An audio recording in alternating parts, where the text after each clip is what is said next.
এই যে তরমুজটা এইভাবে চিনবেন, তরমুজটা ফুলটা কি জুটছে কিনা, তরমুজটা চিনা যায় এইভাবে। কি করছে বুঝছেন? এখন তরমুজটা আবাদ দিতেছে, এটা কি আবাদ দিলে কি আপনার এটা বোঝা যায় কি বাউলা নাকি আড়াইলা? কি করছে বুঝছেন? আড়াইলা হইলে যে ওরকম হয়, আর বাউলা হইলে যে সামনে এটা হয়।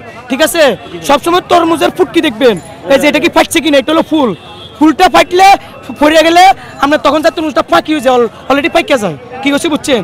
হ্যাঁ, ওকে, ধরেন তরমুজটা নেন, হাতে নেন, আপনি হাতে ধরে থাকেন, হ্যাঁ দেন, ছবি তুলেন।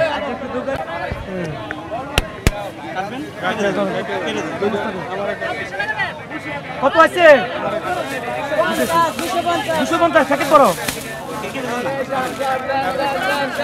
এটা প্যাকেট করো।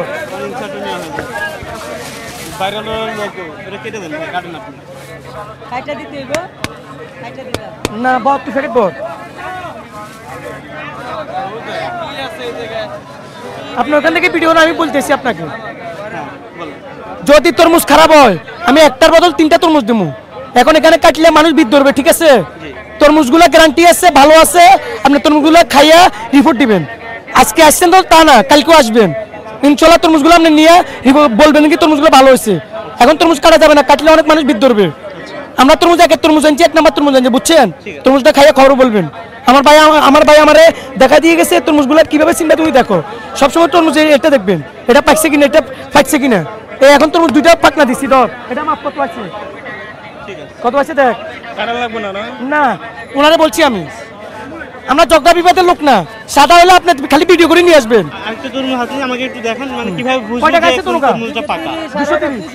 230 আর 250, কোন তরমুজটা পাকা এটা বুঝবো কিভাবে? 230 আর 250, 480, 480 না, কারো লাগবে না, কোনো কারাকারি নেই। একটা নিব আমারটা। কালকটা এটা কালকটা লাগবে দিতে, এগুলোর বীরকমা আরে বীরকমা তুই আমরা চলে যাব। হ্যাঁ, এখন শুধু দেখান পাকাটা বুঝেন কি হবে। 480 কোন একটা নিয়ে 480 ধর পাকাটা বুঝেন কি হবে। মাপ। বীরকমা মানুষ কি রাস্তা দিয়ে একটু না, ভাই মানুষের সমস্যা জানে, মানুষ একটু নাকি